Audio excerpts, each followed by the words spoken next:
Hey guys, what's going on? So today I have the next part of my CD collection. So yeah, background, I'm listening to Prostitute Disfigurement with Embalmed Madness. Good shit. So last time we finished off the H's and got started on the I's, but there was one H CD that was out of order in my CD shelf, so I'll show that first. This is Hideous Rebirth with La Fossa Commune. Hopefully I'm pronouncing that right. This is another one of those free CDs I got from the bands when I opened for Spinally Vomit. I already told that story like multiple times in other videos. I don't feel like telling it again, but cool shit.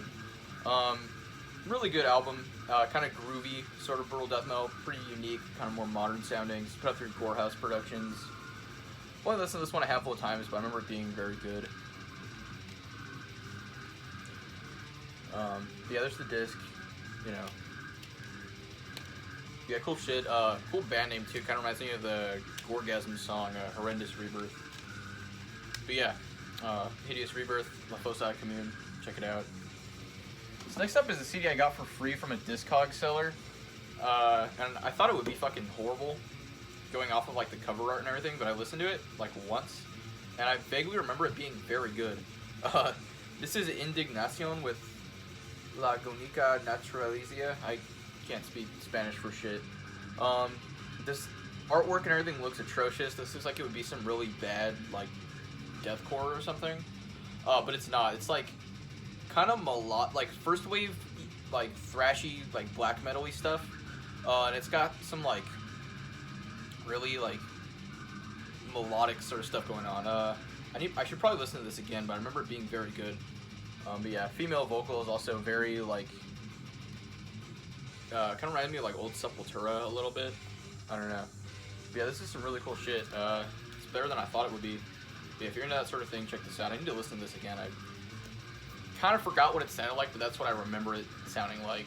I don't know. I got this like last year, but cool shit. Next up, we got some great fucking Japanese brutal death metal. This is Infected Malignity with Malignity Born from Despair. Really cool stuff. The best way I can describe this band is like Nile mixed with internal bleeding style grooves here and there.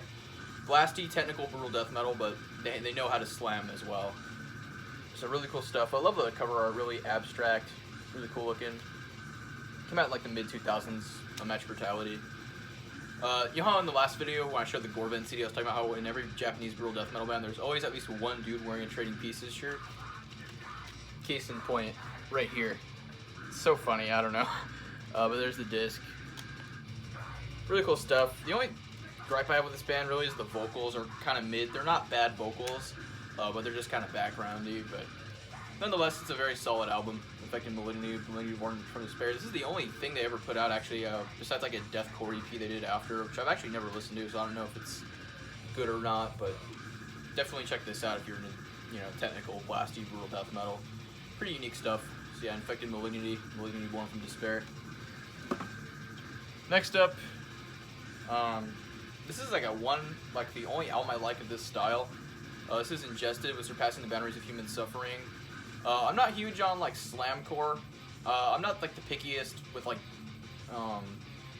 little bits of like core being mixed with stuff because I like hardcore, and like I don't mind a lot of deathcore honestly, but like the slamcore stuff, a lot of it is just very stale to me. I can't stand like bands like Within Destruction and Vulvodynia, but this album is very good because this album still has the edginess that Slam has, but mixed with like the polish and like, I don't want to say dynamics, but like variety and songwriting that you get in deathcore.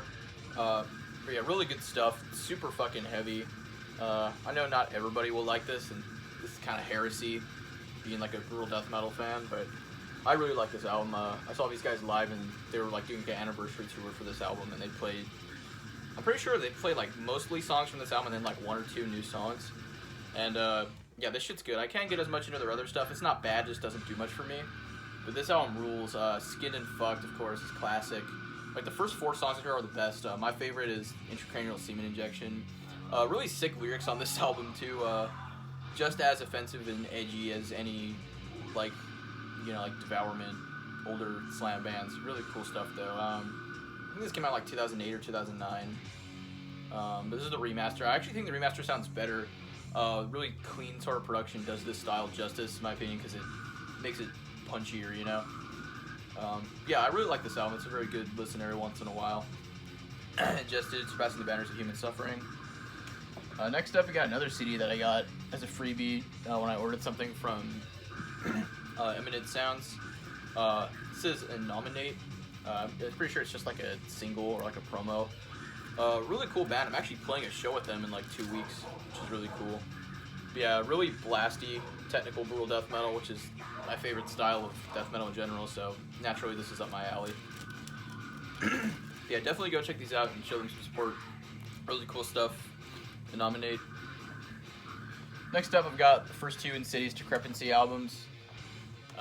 Decadent Orgy of Atrocious Suffering and The Inerrancy of Profanation. I wish I had an original press of Decadent Orgy because I like the original artwork a lot more, but the redone art's still cool. I have the Unmatched Brutality press from like 2004. But yeah, the artwork's cool, but the original is just better, in my opinion, which I think most people would agree with. There's the back, the track listing. Of course, Insidious Decrepancy is known for having crazy long song titles. If you don't know Insidious Decrepancy, one-man brutal death metal from Texas, Sean Whitaker, one of the best musicians in the genre, one of my favorite musicians in general. The first two Viral Load albums are some of my favorite metal in general, and Insidious Decrepancy I also like. Not quite as much as Viral Load, but I do really like Insidious Decrepancy a lot. But Insidious Decrepancy is known for having really long song titles with a lot of, big words and stuff, so you got like Rancid Cesspool of Unimaginable Splendor by Ritualistic Butchery, which is probably my favorite song on here. There's an Immolation cover of the title track from Dawn of Possession, which is cool, which I think is like the perfect band for him to cover, honestly, because in my opinion, Insidious Decrepancy is basically like a brutal death metal version of Immolation when you really think about it. I don't know, something about like the dissonance in the riffs is pretty similar, but of course, it's a lot faster and more brutal. But yeah, really cool shit though. Love this album. It's a classic for a reason. This one came out like 2002, I want to say. Yeah, probably my second favorite Insidious Decrepancy album. So Decadent Orgy of Atrocious Suffering, and then his second album, The Inerrancy of Profanation. I have the remaster, which sounds way better, dude. The original mix has like no low end, and the vocals have this weird like airy sort of sound to them. But the remaster is just super beefy sounding, and the vocals sound better. Here's the album cover. I think it's really funny that Sean Whitaker became a born-again Christian after releasing something like this.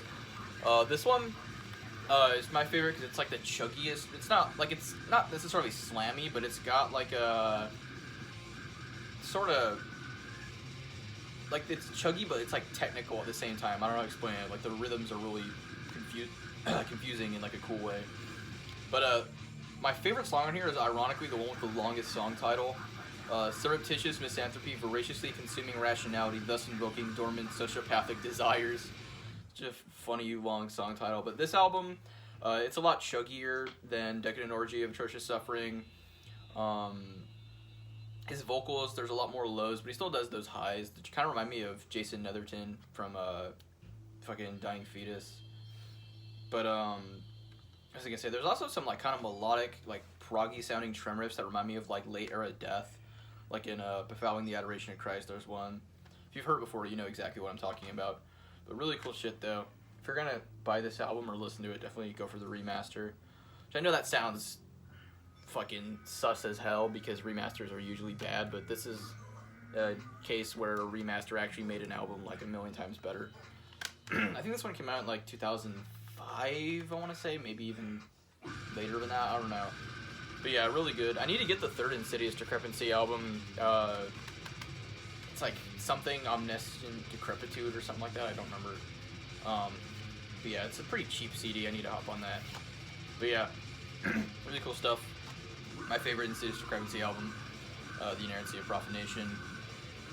Next up, we've got a classic and one of my favorites, Internal Bleeding, Voracious Contempt. Arguably the very first Slam album from New York, 1995. I fucking hate that people compare this to Suffocation's Pierce From Within because they're really not similar at all. And all these songs were written before Pierce From Within because a lot of the songs on this album were on demos and EPs that Internal Bleeding put out prior. But anyways, love the album cover. Probably like the only good album cover Internal Bleeding has ever had besides like their EPs and demos. Because the artwork for the albums after this is pretty bad. But Yeah, I love this album so much. Such a big influence on my songwriting. You know, the blasts and stuff, drum riffs building up to all the grooves. Really unique grooves, too. Nobody really slams their grooves like Internal Bleeding does. You know, a lot of hardcore influence, a lot of hip-hop influence. Really hard to come by CD, too. I'm glad I own a copy of this. But yeah, every song in here is amazing. But my favorite is God of Subservience. But some other great ones are, like, if you're going to listen to one song from Internal Bleeding if you've never heard them before, listen to Anointed in Servitude. That song shows you everything that they're about as a band. And also my band, we covered that song live, and it's such a fun song to play. It just grooves so hard. That classic part in the middle of it with the I command thee to rip up the dead. Oh, it's so sick. Inhuman Suffering is another one of my favorites. Guarded Human Sacrifice, Languish and Despair, Humanicide. This album fucking rules. But yeah, really fucking hip-hoppy, hardcore influenced death metal from the mid-90s. Amazing shit. I don't know. I can't give this album enough praise. Eternal Bleeding, Voracious Contempt. Next up we got another one of my favorites. Inveracity, Circle of Perversion. Greek technical brutal death metal. In the vein of like Suffocation, and some of those remind me also a little bit of like Corpse Grinder era Cannibal Corpse, but amped up the brutality so it's like just as crazy as like Disgorge, Pyamia, Disavowed, Gorgasm.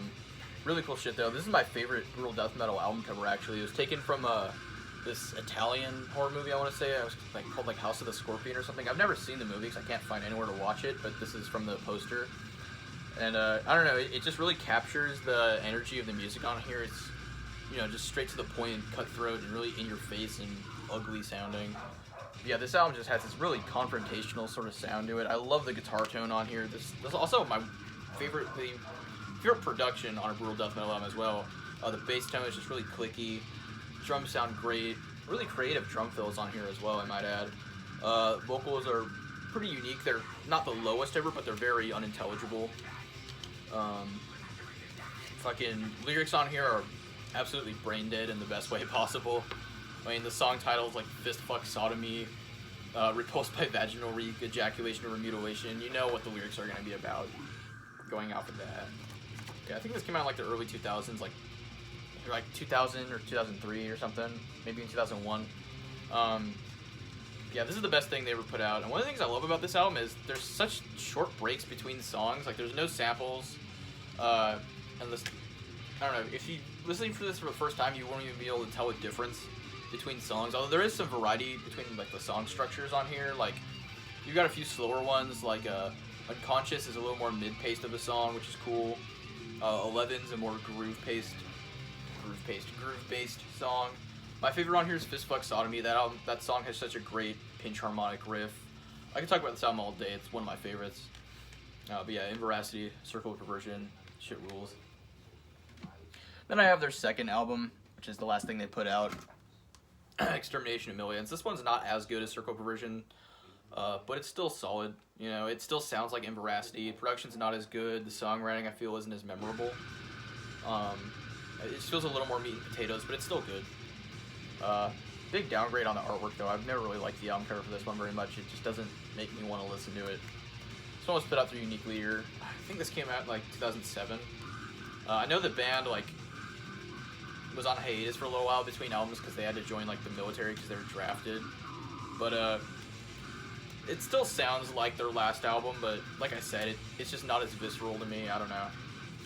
But it's still solid. I don't listen to this one as much, but it's a nice like background album. I don't know. I just don't like it as much. But it's still good. I don't really know what to say else about this one. It's just a solid album. Extermination of Millions. Inveracity. Next up we have a funny jump from Inveracity to Iron Maiden. I could get through these pretty quick because everybody fucking knows and loves Iron Maiden. My favorite Iron Maiden stuff is all on vinyl, but I have some of their stuff on CD. There's only like 2 good albums in this stack as well. But Killers, everybody loves this one, and for a reason. It's a great album. Paul Di'Anno's a great vocalist. I don't like him as much as Bruce Dickinson. I know there's a lot of people who like to act like he's a better singer, like objectively, which is just wrong and contrarian, but he's still a very good singer. But to me, Bruce Dickinson is Iron Maiden. This is probably the best album cover they ever did, and I don't think many people would debate that. But yeah, you know, I think I got this CD back in like 7th grade when I was first getting into metal. But yeah, classic. My favorite song on here is probably Murders in the Room Org. Catchy. Still had, you know, some of that punky sort of sound to it. My favorite Iron Maiden album is Number of the Beast. On vinyl, I have Number of the Beast, Peace of Mind, and Power Slave.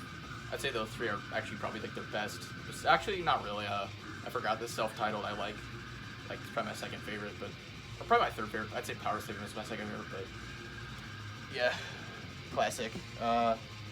Next we have a pretty mid album from them. This is from like 2005.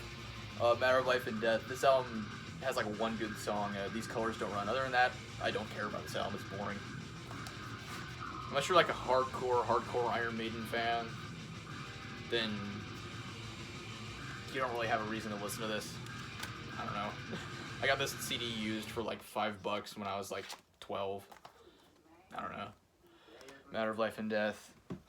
Then I have like a Greatest Hits compilation. This was the first CD I got from Iron Maiden. It's a good compilation. I wish they used the Paul Di'Anno versions of the song Iron Maiden and Phantom of the Opera. For some reason, they use live versions with Bruce, but what can you do? This is a really cool CD because the booklet has like the artwork for all their like 80s stuff corresponding to like each song, which I always thought was really cool to look at when I was a kid. But yeah, you know, it's just a greatest hits, which for a band like Iron Maiden who has so many great songs, then this is a good place to start. But also, like, you know, then listening to the albums, their deep cuts are as good. But yeah, it's cool. And then last from Iron Maiden, we have another shitty new album, Book of Souls. This album is boring as fuck. I don't care about it. The new album they put out also I thought was even worse. I don't know. It's just boring. Like, they try to be proggy, which I don't have a problem with, but it's just dry. I don't know. It's not as catchy. I don't know. I just don't care about it that much. If I'm gonna listen to Iron Maiden, I want to listen to the 80s stuff. I know that might sound closed-minded, but it just really doesn't do anything for me. I just think it's boring. But yeah, Iron Maiden, Book of Souls. Next up, we have a black metal album I haven't listened to in a minute. This is Judas Iscariot with To Embrace the Corpses Bleeding. I got this one back in like my sophomore year of high school when I was really into black metal for a little while. And it's a very good album. It's like that Dark Throne-y sort of style, but done as almost as good as Dark Throne. It's not like just another generic wannabe Dark Throne band. This is probably the best Judas Iscariot album, American black metal. I think it's a one-man project. I could be wrong though.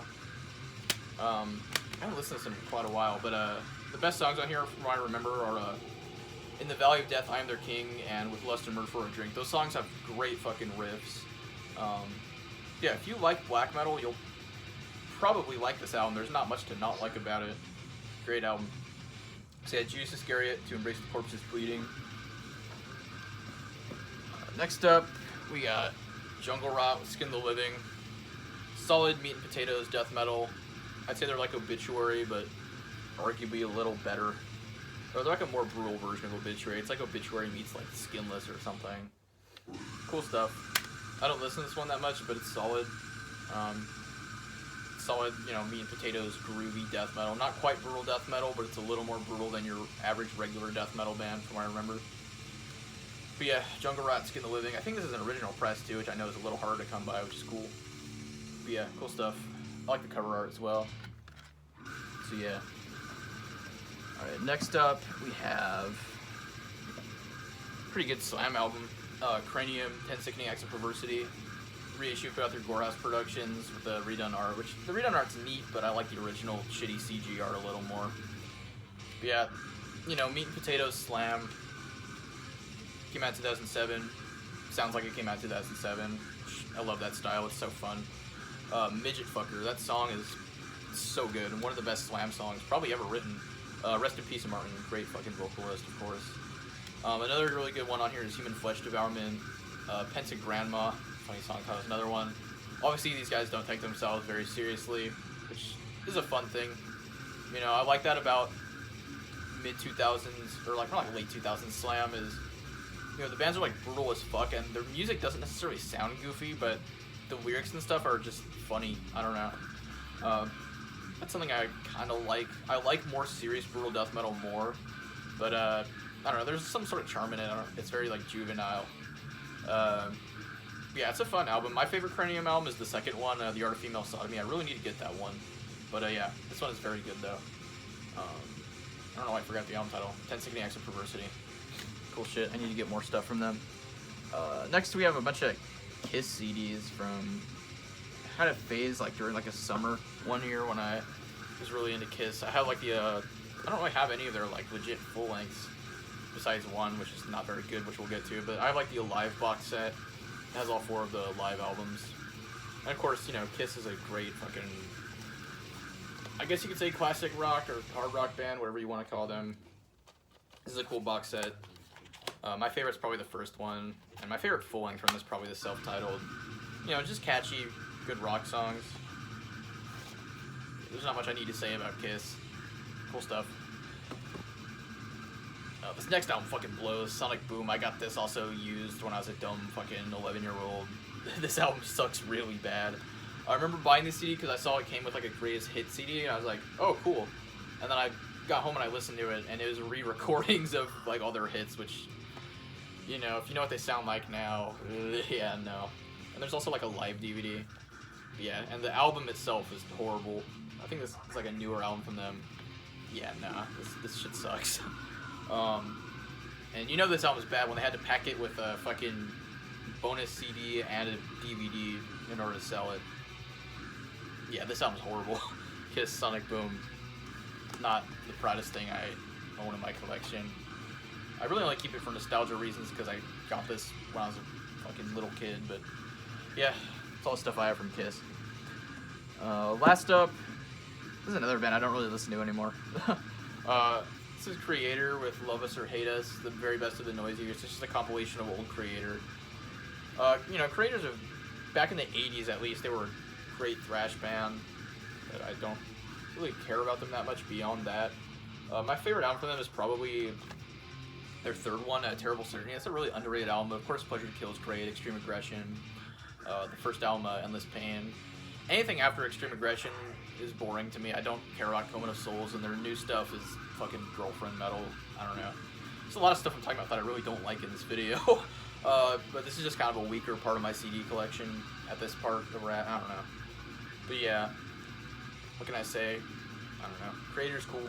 This is a nice compilation. I'd rather have their full lengths, but I don't know if I care enough to buy them at this point. But, you know, back when I was getting into death metal, or this is a thrash band, but when I was getting into extreme metal in general, Creator was a band I used to listen to a lot when I was like 14. Cool stuff. German thrash metal, more extreme thrash. But yeah, I guess that's it for this video though. I hope you guys enjoyed. I got through a pretty big chunk in this, so that's nice. Anyways, I hope you guys enjoyed though. Don't forget to like, comment, and subscribe as usual, and I'll see you guys next time. Bye.